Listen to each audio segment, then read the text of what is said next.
Welcome back, guys, to another episode of the Downloadable Gaming Podcast. I'm your host, Justin, along with John and Jordan, your most highly energetic and highly opinionated people. Two most. Hola. Three most, homie. And we are your weekly gaming survival guide. So if you guys are new to this podcast, we are a gaming news and highly opinionated podcast. You can catch us every Tuesday here on iTunes, SoundCloud, Stitcher Radio. And if you're noticing that I'm stopping in the middle of my sentences, it's because John and Jordan are here dancing in the studio. There's some music playing outside, so they're just like... You play Spanish music, it's the blood in me, I'm sorry. That is hilarious. It's true. He knows it. The hips just go on their own. They can't help it. You gotta do a little twerking thing. No, I don't do that anymore. Anyways, guys. Anyways, everybody, if you want to catch us, we are live every Tuesday on iTunes, SoundCloud, Stitcher Radio, Google Play, and I'm working on a website for us that's coming in the near future. If you guys want more of DLG and all its insanity, follow us on Facebook at DLG Podcast, Instagram at DLG Podcast, Twitter, well, you guys already get it by now. Follow us on all three sites for more craziness. Yep. With that said, we are continuing our coverage of E3, and we are now doing the unholy relationship between Ubisoft and Nintendo. So, the first game they had to showcase was their unholy alliance. Yes, the unholy alliance between Mario and Rabbids. For people who don't know what Rabbids is, it's the show plus game series that stars Rabbids, but they go by Rabbids because they're mad. They're like rabid. The new game is called Mario plus Rabbids Kingdom Battle. Did you see that peach? She's taking selfies everywhere. Where's that selfie stick?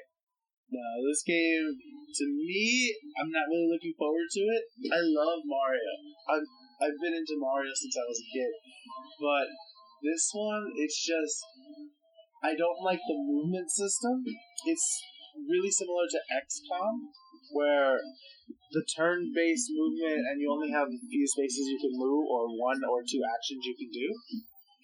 Like, you can chain some stuff, and that looks pretty cool, but in total, how, like, you really have to decide what you're gonna do before you do it, and then anything the enemy does, it's just far too strategic play for a Mario game.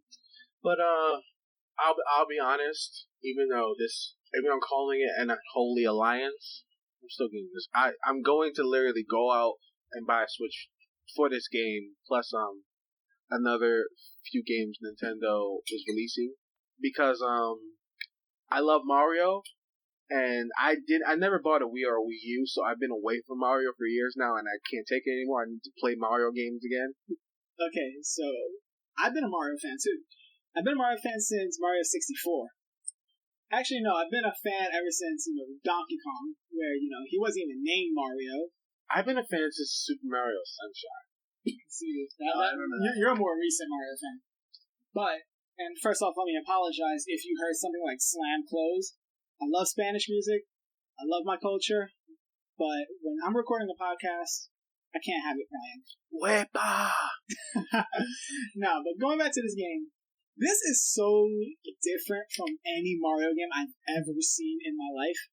And I first thought that as a kid when I saw Mario Party. I thought that was like the most different Mario. It's the most unique Mario could get. Yeah, I thought that was the most unique, but yeah, they decided we're gonna have this crazy love child with Ubisoft. That's only gonna be for the Switch. But this is gonna make people go buy the Switch. It's making me go buy the Switch. I already have the Switch. I'm just deciding whether I'm gonna get the game. So this has been 3 years in development. 3 years for pretty much a strategic Mario game. So I wonder if this was originally like planned for the Wii U. Maybe. It could have been, because probably what it was probably like a 1.5 year really their development cycle. But probably what happened was then the Switch was, announced. Not even announced, but it was they were told about it and like to adjust it for that. So they decided to hold back on it so that they could upgrade it, so they could have so much more with the Switch. I saw gameplay of it. I'm also a YouTuber. I saw gameplay of it. It actually really looked not only graphically well, but it looked really fun. It's a turn-based tactical game. Think of SOCOM in a way. You have special abilities, you have weapons, and there's RPG elements. And you get control of 6 characters. Okay. So Mario, Luigi, Peach, Yoshi, and their crazy rabbit counterparts. And the crazy rabbit counterparts. So that's actually 8. You get control of 8 characters, and you get different guns and everything. And you gotta spend coins. Yeah, there is. I didn't see that. And instead of like pooping out eggs, it actually throws it up. I don't know how I feel. So about like that. the enemies in this time, like in one of the gameplays, I saw like a rabbit and a piranha combined, and so this time now it's a lot stronger. It's like bigger and everything, or like you'll have like a Donkey Kong rabbit now. Okay, but here's my thing. I look at Mario games and pretty much Nintendo games, period, the same way I look at PBS Kids or a Disney Channel. It's here for the little kids, so I could watch or play my more violent shit that I don't want them playing. This is not for kids. But I think that's a good thing, though. I think that's a good thing, though, because they realize a lot of their fans are older. Yeah, I know, but now it's like, I need something else to distract them, which Nintendo does have in the next game that we're going to talk about. Another Mario game. But, again, this is not for... I can't even say it's not for little kids. It's like something little kids might not be interested in. This is for our age. The big kids. This is for our age. Like I said, this is coming out August 29th. Right. This is literally making me now, when I saw that game, I said, God damn you, Nintendo. I literally now have to go buy a Switch just to play this game. I cannot go without playing this game now. See, for me, it's like, I'm not going to buy a Switch until you do something about that damn dock issue. Because I'm not trying to spend a couple $100 on a Switch and then my screen gets scratched in the first day. Screen protector? I mean, mine hasn't gotten scratched yet. But, oh, wait, are you part of that group of people who have been licking the cartridges? No, but my brother tried to get me. He got my little brother to do it. I heard, it's like, Tell the fuck out, what? Yeah, there's this trend. There was this trend going on when it first came out where people were licking the cartridges. See, because Nintendo purposely made the cartridges so that they taste horrible, so that little kids, because they're extremely small cartridges, so that little kids, if they put it in their mouth, they'll spit it out immediately rather than swallow it. That it's non-hazardous. I feel like this was a way to troll the people who used to blow the cartridges. Pause. But I feel like it was a troll against them for that. But I have not heard about this. Yeah. This is funny as fuck. Have you tried licking? Oh wait, you said you haven't tried licking it, but your little brother has. Yep. How did he taste it? Like, how did it taste to him? He was just telling me how it was disgusting and why would we make him do that? Why would he do it? Period. Your brother's not a little kid. He's not that young, but I mean, like, he was. We threw it at him. We're just like, lick it. He's like, and he just didn't want to. But we're like, I mean, you're kind of surrounded. To be fair, it's mostly adults doing this. Yeah, adults do it because, again, like, we're not gonna swallow it, but to know that there's like this thing we're supposed to play with that tastes horrible on purpose, it's interesting to exactly how bad of an extent it is. I hear it's supposed to be like a really sour apple in a way, but I'm not really sure. Coming from a fan of toxic waste, if it's a sour apple, it's not going to be disgusting to me. But, oh my gosh, so, that just caught me for a loop. He has a Switch. I'm going to get a Switch soon. I'm not getting a Switch yet. But you will at some point. I probably will. By December when the new Mario game comes out. Yes, but I might wait until Splatoon 2 comes out.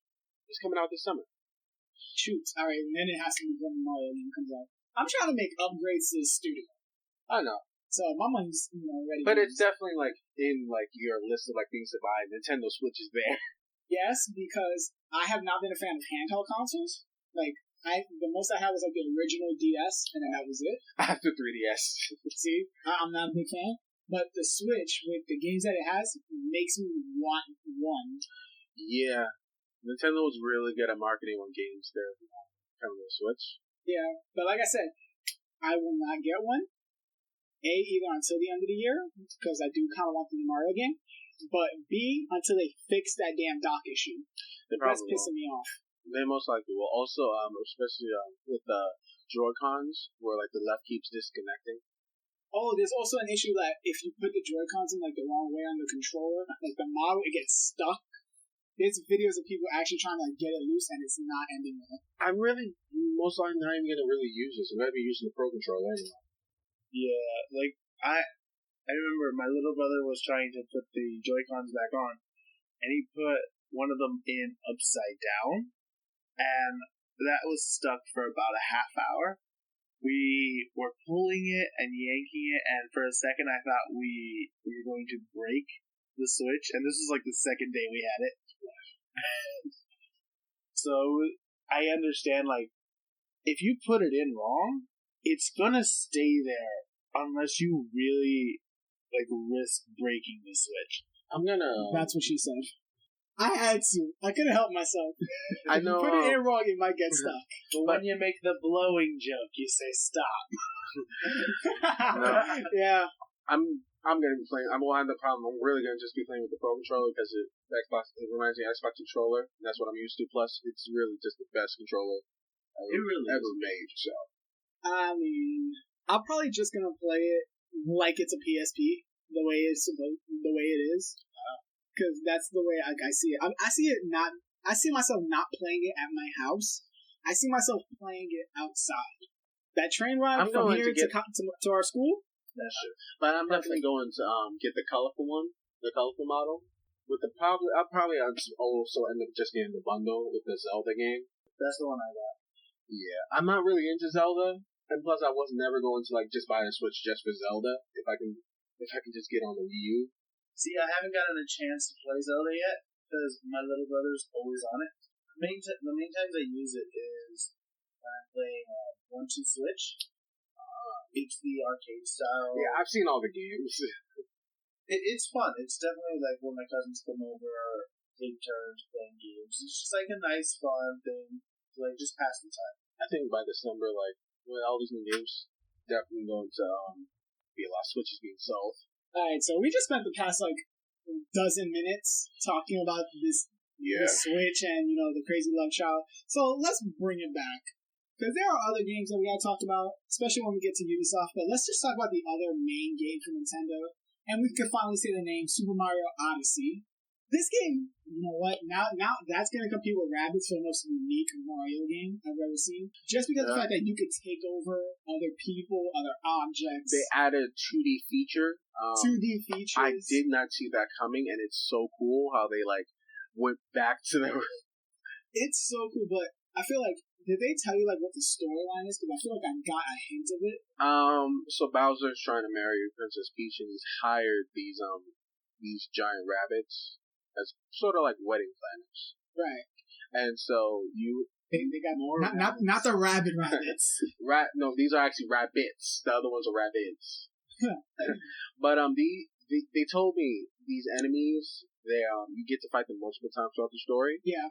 And they get stronger every time. And so it's not so. I remember it was like only 4 enemies, so it's like, oh, okay, so it's probably gonna be like 5 areas, but no, it's gonna be multiple areas. You get to gain control of bullet bills now, and a few other things. You get to ride a Sphinx. Yep. All right, so here's my thing.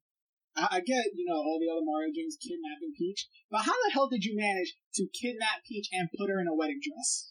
Like, I'm suggesting that it started out, it was supposed to be Mario and Peach's wedding, that Bowser crashed and kidnapped her, because otherwise I can't see how that was even possible. Definitely another new thing is there's multiplayer in this game. Oh yeah, there's co-op. Yeah, there's co-op. You get to control the hat. The hat gets controlled. No, it literally has one player can control Mario, the other player can control the hat. That's actually really interesting. And with the Switch, it's definitely capable of that, where you each take one Joy-Con. I don't know how the hat's really gonna attack, but I think it's more just like it takes over somebody and then you just use that person. It might be like every like enemy that you take over in a similar way to like how Kirby is. oh, So like every enemy will have like their own special abilities. okay. Well, I'm definitely looking forward to this game. It looked crisp when at E3, especially in the gameplay sections. When during the VIP sections of Nintendo, and yeah, I'm really looking forward to that. I know another game they're releasing for the Switch is Yoshi Switch. Yeah. John's looking like he don't even know. I don't remember. Yo, Yoshi actually got its own game on the Switch. It's sort of taking like a similar style to like Yoshi's Woolly World. I like it because it's the whole premise of it is like everything has two sides. Yeah. So literally in that game you could play two different sides. Like you could start going one direction. Like at certain points everything just flips. Like the whole area, everything. They're really going for this like 2D, 3D thing. I see. I love it. Yeah, I love that. It's going back to your roots. Just Dance. It was short and sweet this year. It was, BB Rexa with a performance. I'm surprised that they are still making games for the Wii, the original Wii. Just Dance is coming out on that. I was surprised by that. I remember when the announcement for Just Dance started, and they were just, these guys went on stage and started dancing. I'm like, what is this? What am I watching? And then once it got to like the third song, I'm like, this is Just Dance. I know it. I think I recognized that for like the second one. Excuse me, the third one, I think that's when the panda came out. Or with the animal. Oh, that's why. Because when I saw that, my first thought was like panda. They finally. The design was coming out. They finally released a new Metroid, which everybody got hyped for. We've been asking for this for years because Metroid Federation. No, that wasn't Metroid. This is a true Metroid game for the Nintendo Switch. So I'm gonna hold off on saying true Metroid game until I get something other than the title. I think Nintendo did really well this year.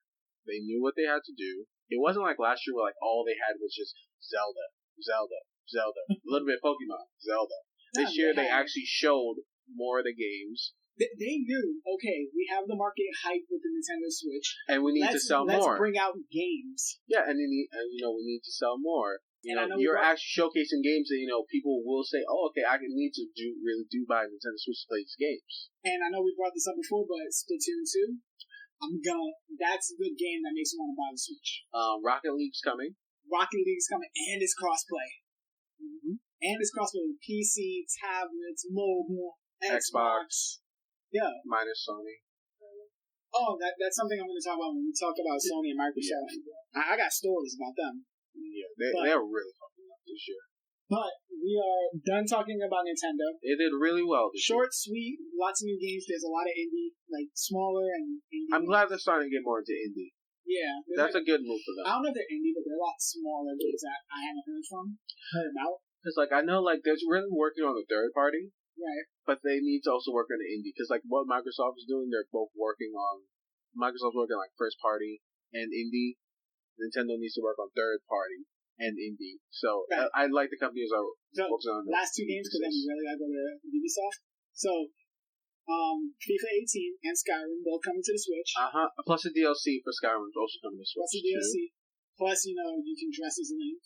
And probably others as well. Yep, alright, now we're done with that. Ubisoft! The Crew 2. Early 2018. Okay, let me be honest real quick. I didn't freaking know what game that was going to be. Because I know the Crew 2 as racing all around the country. Not freaking racing a car, flying a plane, driving a boat, and all this other shit that I saw, but I'm excited for it. And they put in all types of vehicles this time, which I'm thoroughly impressed. It was cars, motorbikes, planes, and water jets. Yep.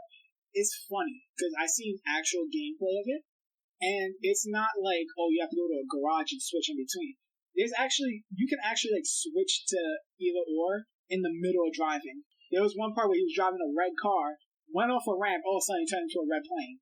Like, what the hell? Was it, what was that playing on? PC? I'm not too sure. It looks amazing, and I'm always down for a racing game, and the fact that they have other types of vehicles and you can just swap in between, See, to me, and this is coming from someone who's in love for racing games, I will love the crew if they keep the story aspect.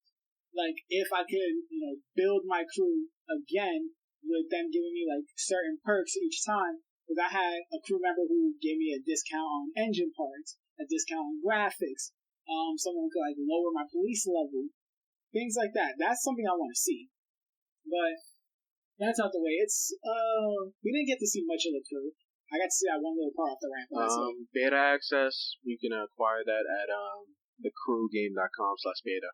Oh yeah, you have to sign up for it and hope to. I signed up the second I found out that was the crew too.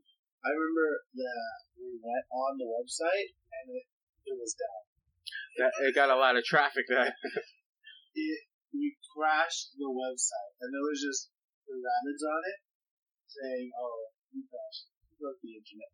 That's literally what it said. It said you broke the internet. What we got next? Assassin's Creed? South Park. Oh, South Park. South Park. We didn't get much of it. Like, we got, a trailer. I saw gameplay of it. You saw gameplay? Uh-huh. How was it? It's really good. Is it like the first one, like Stick of Truth? The gameplay had you in a strip club trying to get a lap dance from a girl to find out about some chickens, and then you end up giving a lap dance to drunk guys who believe you're a woman. I swear up and down, sometimes I think these South Park creators get high, and that's how they rate these episodes. Yeah, and then you fight them. So the story about South Park, Fractured Butthole. First of all, the name. First off, it's the Fractured Butthole, not the Fractured Butthole. That's the original name of it. Look, that's the original name, but the company said they can't release it like that. So they released it Butthole. It's fractured, but it's the hole. So yeah, this game was originally supposed to come out last year in December, but then it got delayed. It was supposed to come out this spring, then it got delayed. So now we finally have an official release date, October 17th. It's coming out. I know if I pre-ordered it, and I'm getting a free copy of the first game from Xbox One. So I'm getting an upgraded version of the original game. And you get to play as superhero this time. Different types of superhero, from psychic to martial arts to speedster to string to flyer, whatever. Different types of superpowers. Yeah, and this time it's Civil War. They're pairing Civil War, and sort of also they're cracking jokes to both Marvel and DC. PC Principal's gonna be in it. Did you just use a microaggression? Yeah. Microaggression. To just use a microaggression. And it's the still same South Park humor. The combat has really changed for the better. The story is just as funny. In the gameplay, you were fighting with Scout Michelson. His power is diabetes. Oh, classic South Park. Yeah. And you had that stripper who was really a guy. Yeah. And you see him. He said, "Anyone wanna dance? Dance!" And that's the one you have to find too. See, every time I think about this game, it makes me love it more. And during the lap dance, you're actually farting on the guy. First off, that is completely disgusting. But I love South Park's humor. I love two things about South Park. One, its humor is fucking hilarious. And two, they always talk about shit that's actually going on in the world. Like, they're gonna really talk shit about Marvel and DC when it comes to superhero movies, games, and whatnot. I know in the comment sections of a lot of those videos, people kept saying, "This shit is going to get censored so much in Australia this time." No, because the last game, remember when you had to give an abortion to remember the machine inside? That got completely censored in Australia. I don't care. As long as it doesn't get censored here in the States, I'm fine. North America already said they're not censoring it. I'm fine then. Probably already reviewed. They have to. Like the FCC and stuff, they always have to review these types of games. Okay, so now going with one of our, from one of our most favorite games, let's go to a game that we're definitely going to talk shit about, and that is Starlink Battle for Atlas. This fucking game where you have to buy fucking pieces and put it on your fucking controller and this is to fucking play. This Yes, I is said for fucking 4 times. yeah. This is for all. I saw Nintendo Switch. I saw Xbox, and I saw Sony. It's different models, which is cool. I think it's interesting. It's interesting. It's like it kind of reminds me of Skylanders almost, but I hate it. I hate the fact that A, you have to buy the game. B, you have to buy the parts. C, the parts are going to be on the controller. Like, y'all can't see this, but I'm holding a PS4 controller. Where the heck is this model going to fit? And if it's a small little thing that's going to fit up here, I have huge hands. No, it's actually big, and it's attaching right here. Yo, that's going to get on my nerves so much. So you're not going to be able to touch the. Yeah, that's going to get on my nerves. So you're going to have to literally play like this the whole time, and your hands are really going to have to really stretch a bit. See, that doesn't work for me. I have big hands. I can't do that. This is not. I'm definitely not getting this. And I know a lot of. Oh, I just hit that. Sorry about that. And I know a lot of people who were talking about the game. It's like, this makes no sense. Period. It reminds me a lot of the Lego game, Lego Dimensions. Oh. I bought that game for my little brother because he's like a huge Legos fan, and I didn't know it had like a co-op feature. When I got it for him, he started playing. He's like, "Oh, you want to play?" I'm like, "Nope." So first, we spent 2 hours setting that up, and then the constantly having to move the pieces on that pad to interact with the game was getting extremely frustrating. We stopped after like the 5th mission. We're just like, no more of this. I've played Lego Dimensions. It's something. That's my other question. Where is it? Where's my controller so I can see it? Where is this connecting to? Remember that hole? Pause. That's where it's connecting. Like that just seems so odd. I need to know the science behind this, like how it's gonna work. But I'll digress. Okay, well, I'm sorry I had an Xbox controller to compare the size, because I know Xbox controller is bigger than the PS4. Wait a minute, I want to see how this does it on the Switch, because isn't it gonna block the screen? Unless they No. That's probably going to it's not going to be connected to the Pro controller. The Pro controller doesn't come with it, so you have to buy the Pro controller on top of that? They expect most people to buy the Pro controller. I have one, but that's just annoying. Well, no, because like they know like with the Switch motion controller, like that's really it's weird. So that's why they modeled the Pro controller after the Xbox. They know people are just going to gravitate towards that. Yeah, dear Nintendo, dear Sony, dear Microsoft, we don't have that much money. Well, you have a year to get some. Fall 2018. Yeah, we ain't got that much money. Also, what happens when you inevitably lose some pieces? You just have to buy replacements. That's it. Pretty much. $5.99 for. Yeah, if those pieces are expensive, I'm definitely not buying at all. Actually, I'm not buying. Period. So another game. Well, this is an app game. South Park Phone Destroyer. This might be the game that gets me into mobile games. Anything that's South Park related, I'm down with. And I hate mobile games. Like, let me tell you, these two can tell you, I absolutely shit on mobile games every chance I get. Except for Fallout Shelter. No, I shit on that too. I said it was the only good one, but I played it for the first time recently. I can't stand it. Oh, I just sent 3 of my strongest people out to the field last night. I had to check on them later tonight. I sent them with 10 stim packs and 10 radaways. I can't stand it. South Park actually interests me because it started out with Cartman, video calling you? Mm-hmm. And telling you, come on, you kid, we're playing another game, and bring your phone!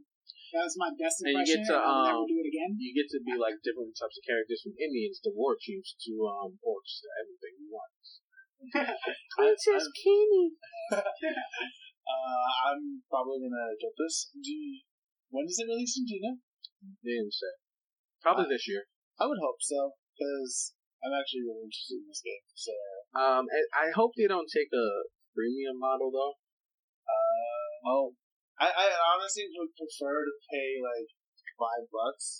and just have everything unlockable in this game. Ooh. So sort of like Mario Run. Yeah. I remember that game was $10 just to unlock everything. I would prefer where you just pay for the game, right? And then everything else you have to unlock. Okay. Because if you have to pay for coins or stuff to be able to buy the items in the game, That's going to be extremely frustrating. Yeah, I don't want a freemium model with this, especially since like South Park has made fun of a freemium model in one of their episodes before. So I hope they don't go that route. It really depends on like how it comes out. Because if it goes the freemium way, I mean, I'll get the game because it's gonna be free. But I'm not going out. I'm never gonna pay money on freemium. And there's no way it's gonna have a lot of longevity with me like that. Yeah, and you just stay clear that like if you want to make money, just download the game, just put the purchase there, and then make everything in the game you have to play for a while to get everything unlocked. And they can do that because it's South Park. People will pay for it. Mm-hmm. And games on app stores are like between $1 and $2. Well, that was the mobile game.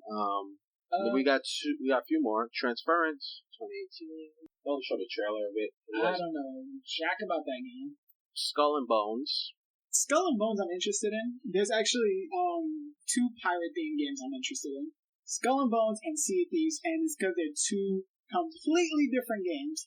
Skull and Bones is something if I want to be serious, like I really want to. It sort of took from Assassin's Creed Black Flag. It definitely this game was the product of millions of fans saying we love Black Flag so much and we love like the pirates and the fights and all that. Just hopefully the game's not as buggy. Oh yeah, that's true.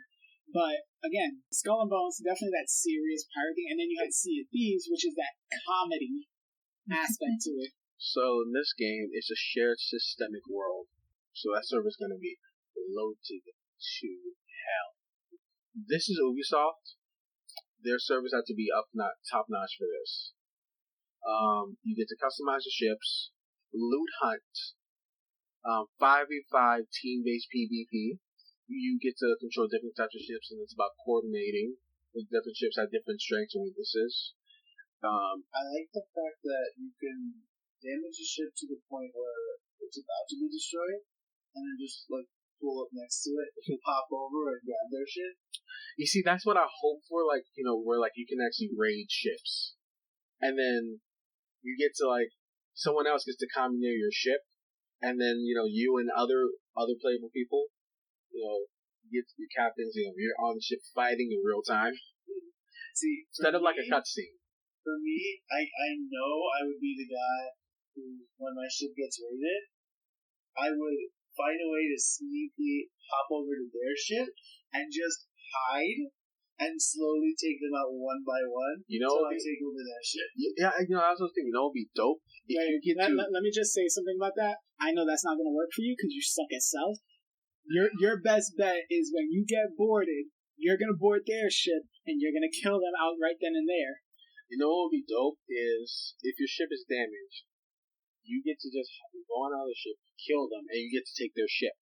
It better be like that. I feel like it would let you compare the 2 ships, so like you can really have the choice of having the better one, and obviously you probably have to waste like your materials and whatnot to fix the ship, so you also have to take that into account. Which one's better, but then you also have to, the pricing to fix it. Is it worth it? Also, in this game, as we saw, once you defeat the other enemy and get the treasure, you have to escape because then, some comms are coming and you can't defeat them. You just have to escape. See, I'm thieves. I see it, thieves. See, the way I see it with this game, I am not the type to try to run. I'm always going to be fighting somebody. I love the weapons in that game. You have the choice either bombs or you go ram into them. So you can have a team of people that have 3 different weapons and you can strategize that. Like, listen, I'm going to bomb them from afar. Once they're weak enough, just hit them full power. That's why they definitely want that. You're going to use max. You're going to need friends. We just need 2 more people. I'll be manning the cannons. Justin will be ready to board. Jordan will be our captain. As long as look, hey, if it's crossplay, then yeah, we lit. If it's crossplay, that means only you and I can play, because I have a PC, you have Xbox, he doesn't have neither. Everything that Microsoft showed at their conference. And Xbox... I'm telling you, Sony needs to get on board with the crossplay already. It's the best thing. Look, I don't care if you think, oh, then people are gonna say, why do I need PS4? Like, no, they'll still get it. It makes you better. Look, we're tabling that. I got something for Sony. Trust me. Trust the process. No, the process. Trust the process. I got something for them. Well, but we're gonna move on from that game. Oh, just want to say, early access. There's a Kraken. Oh yeah, there were like 3 times that Kraken was mentioned in the Z3. Let's move on. Okay, 2 more games. Next to last game is Far Cry 5. My favorite. Give me that fucking game right now. So, that's how much I want that game. So it's taking place in Polk County, Montana, which a lot of people were surprised about because Far Cry. It always takes place. It never takes place in the States. It takes place in exotic lands. People want to hate this game so much for many different reasons, and those are the reasons why I love it.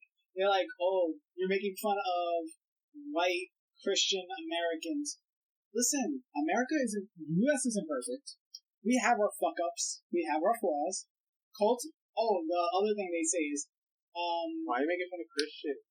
Why are you making fun of Christians? These are not Christians. These are cultists. Yeah. If you have a problem with it, then hey, are you part of one?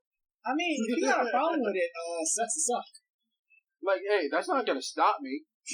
And look, no one is happy about Christians. No, we're happy that we get to take down a cult. Exactly. They just happen to be Christian. Exactly. That's what they're not even Christian.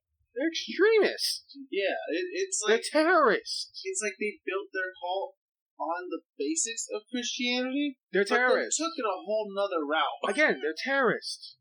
No, but here's the thing. So there's a petition against Far Cry. Basically, it says either cancel the game or make one of these giant changes, which is either change the villain. That's definitely not happening.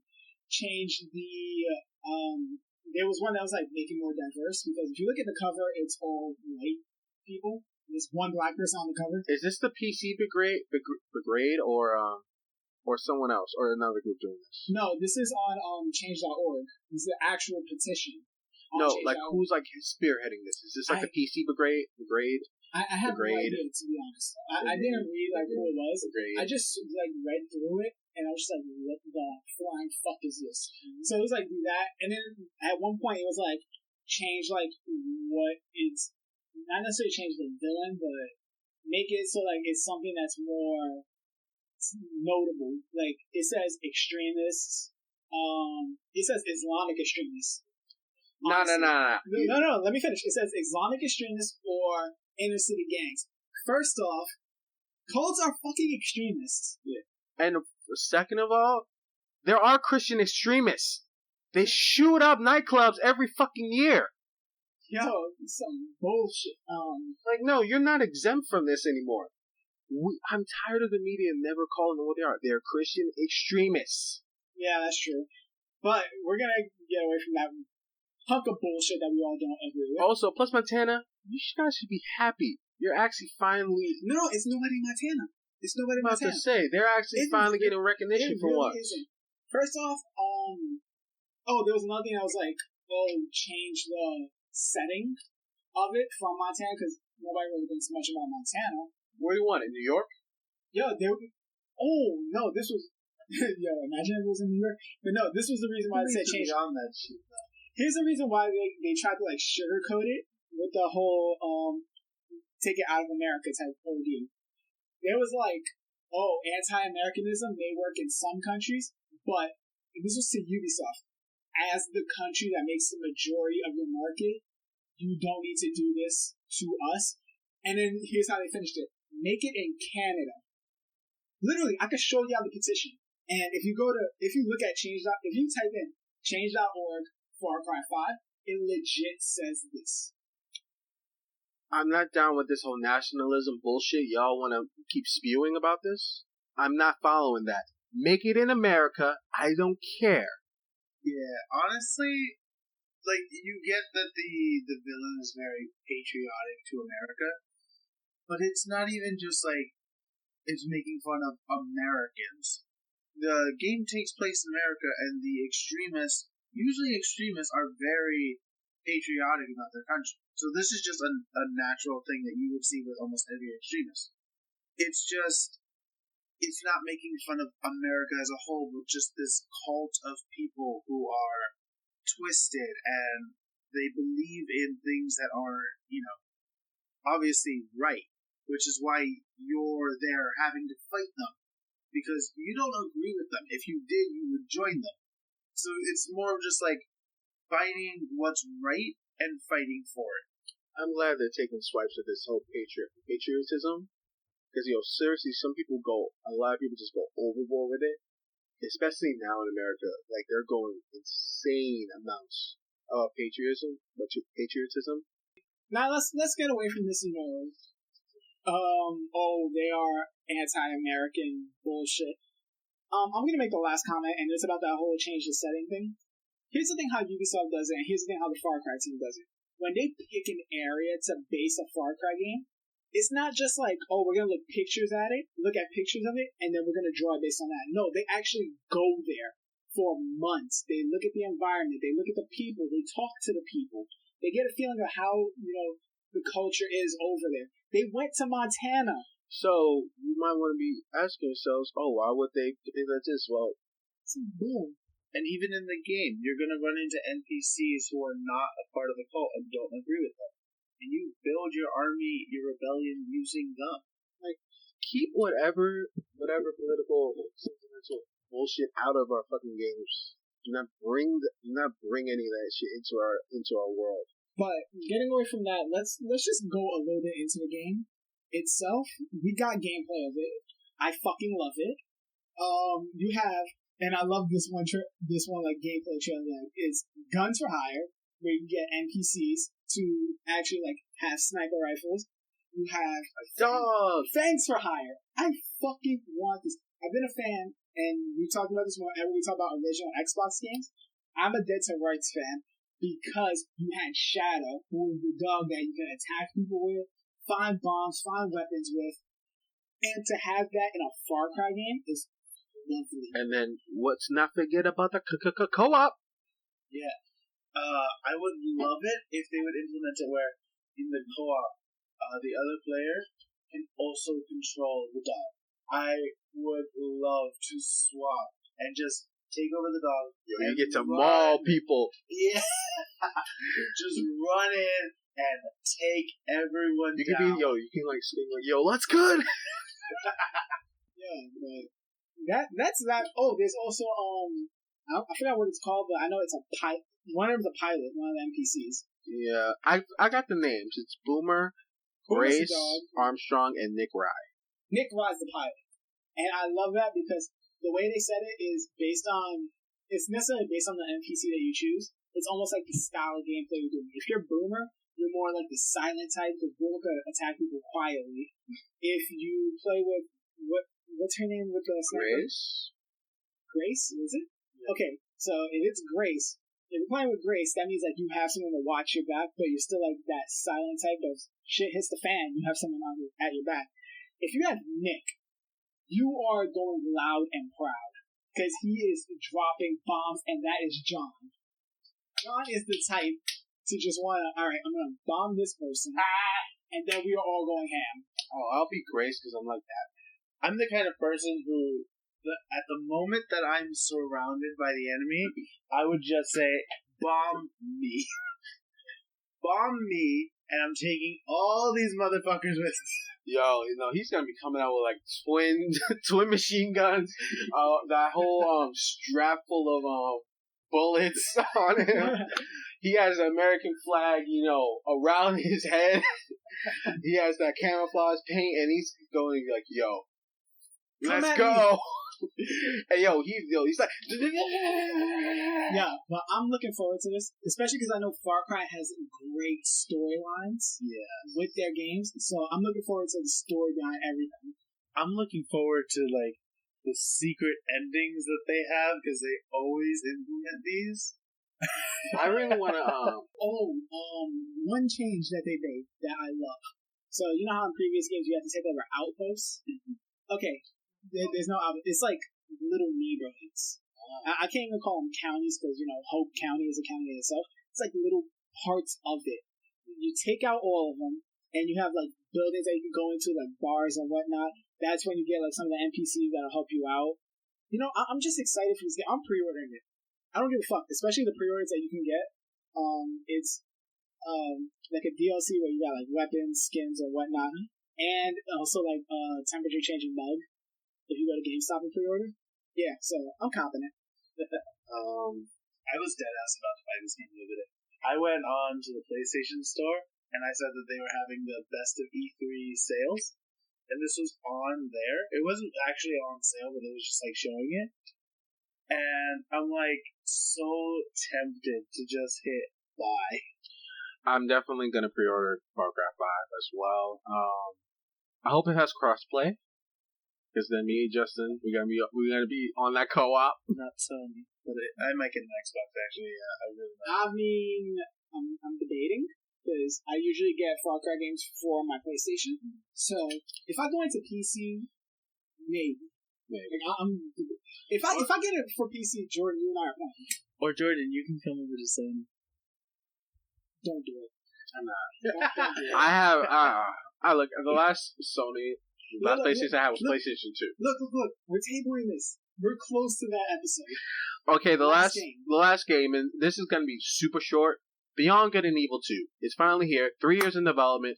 15 years since the last one. Yep. That monkey, though. First off, I love that cinematic trailer. That monkey is fucking hilarious. If you want to go to Beyond BOEgame.com if you want more info on the game. They didn't get much, we only got a cinematic trailer, no gameplay or anything like that. It's coming out. We don't really know when. It's probably going to come out late 2018, early 2019. Oh, it's BGE game. Yeah. Yeah, Beyond Good and Evil. So it's probably late 2018, early 2019, because this game still looks like it's like an alpha. It's way pre-alpha. The fact that you have like a cinematic trailer like that just tells me you're not ready to show game. Yeah. Like, I feel like the story probably took them around a few months, and then just like the drawing and everything, it's taken them a long time for this. I believe they said that they've been working on this game 3 years now. Is it 3? Yeah. So definitely I feel like they have like a good base of the game done.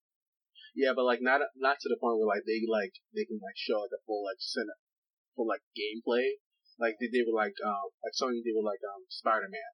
I feel like it's still really buggy and like some like the animations are probably not right to show that just yet. That's why I say like late 2018, early 2019. This game. I feel like it's gonna be early 2019, or maybe even like mid 2019. So I could safe to assume, being that it's been like 10 plus years since the last Beyond Good and Evil, I could safely assume that all three of us haven't played the first one? No. Okay, so there's a lot of rumors going around about like who certain characters are. Specifically the girl that you see in the cinematic trailer. Supposedly, the rumors flying around is that it's the mother of the girl from the first Beyond Good and Evil, which tells us that it's supposed to be like a prequel. Wait, did Beyond Good and Evil ever come on the Xbox? I don't know. Because if it did... no. I might just look that up. No, because if it did, it could become backwards compatible. Oh. That's for the Microsoft, so... I'm gonna look up when Beyond Good and Evil was, what consoles. While you look that up. Got it. Oh. Yeah. Wikipedia? That's where I'm at. So, yeah, it came out in 2003. November 11, 2003 in the US, and it was for PS2, Windows, Xbox, GameCube, 360, and PS3. It can be backwards compatible. It's definitely backwards compatible. I'm definitely going to copy that. You're going to play the first one before you play the second one. Definitely. Yo, the graphics, they look like they were from 2003. That's all I'm going to say. They had that, like, Tomb Raider-esque graphics in like the early days. No, but the good thing about backwards compatible is they upload the graphics good. True. So it's worth it. But yeah, so that's all that we have for Ubisoft and Nintendo. So who won? Ubisoft and Nintendo. Yeah, that's this is the reaction we didn't get with the last episode. Oh my god, I'm cause like I want it. Cause like I already said I'm getting Far Cry 5. I'm getting Beyond Good and Evil 2. I'm getting Skull and Bones. I'm getting South Park. I'm getting Mario Rabbids Kingdom Battle. I'm getting South Park Throne Destroyer, but I'm also getting a lot of Nintendo games as well. I'm going broke. Oh no. It's a tie. For me, it's Ubisoft only because the Mario Rabbids game, I'm not really looking at. If I was, honestly, I would be stuck in a tie, but it's just like, Ubisoft came out with more that I'm looking forward to than Nintendo did, even though I am looking forward to quite a few of these Nintendo games. It's a tie for me. I can't choose. If they never came out with that Unholy Alliance, Rabbids. If they never came out with that, then most likely Ubisoft would be winning for me. But because they did, see, Ubisoft wins for me. Only because Far Cry is my all-time favorite series also now. because of the controversy it's sparking. Yo, I fucking love controversy. Listen, there's two things I learned when it comes to video games and social media. If you're not having people hate you and you're not stirring up controversy, you're doing it wrong. The last time this was controversy was a GTA game. Oh. Well, not the last time. The last time it was Far Cry 4. What was that about? Basically, people were like talking about, oh, you are stereotyping and making fun of people from Nepal. PC grade. That's what I'm talking about. Fuck off already. Listen, I love it because that's just more marketing for them. That's free marketing. I've only played Far Cry 3. That's the last one I played. I didn't play Far Cry 4 or Far Cry Primal. I played Primal. I played 3, 4, Primal. I did not play Blood Dragon. I didn't play either. I didn't play it, but I really goddamn excited. It took me a year to actually beat Far Cry 3. Because it was during school time, first of all, when I was playing it. And also, I kept taking a lot of breaks with it. See, the thing that makes me sad is we have to get this out now. The villains are always the best part of Far Cry games. But I love Voss. I love Pagan Min. I've gotta fucking hate the father. Like, I have to. He's a cult leader. So you love the insane boss who was kidnapping your friends. You love Pagan Min who was destroying a country for his own good. But it's the cult leader that you're angry at. You damn right I am. First off, Voss taught me the valuable lesson, which was the definition of insanity. Pagan got soft. Like, from what I heard when we faced this crazy ass chick, he was a hard ass, and then got soft. And he seems like he always has the best interest at heart at some points. But that's neither here nor there. We gotta get out of here. So, guys, to everyone who's listening, thank you so much for listening to the Downloadable Gaming Podcast. If you'd like to support us, go to your local streaming site, which is Google Play, iTunes, Stitcher Radio. Goddamn, these guys keep making me laugh. And give us a 5-star rating, reviews. Tell us what we're doing right. Tell us what we're doing wrong. Tell us things that you guys want to hear from on this podcast. I can do more rants if you want. I got a million. Oh, no, we got rants with the 3rd episode. We're actually going to be talking about Microsoft and Sony's conferences. Just to let you guys know, both of those people are Sony, I'm Xbox. I'm not trying to be biased. I legit have real problems with both companies. Yo, let's just get it out. We're going to get that out of the way on the next episode. Catch you then.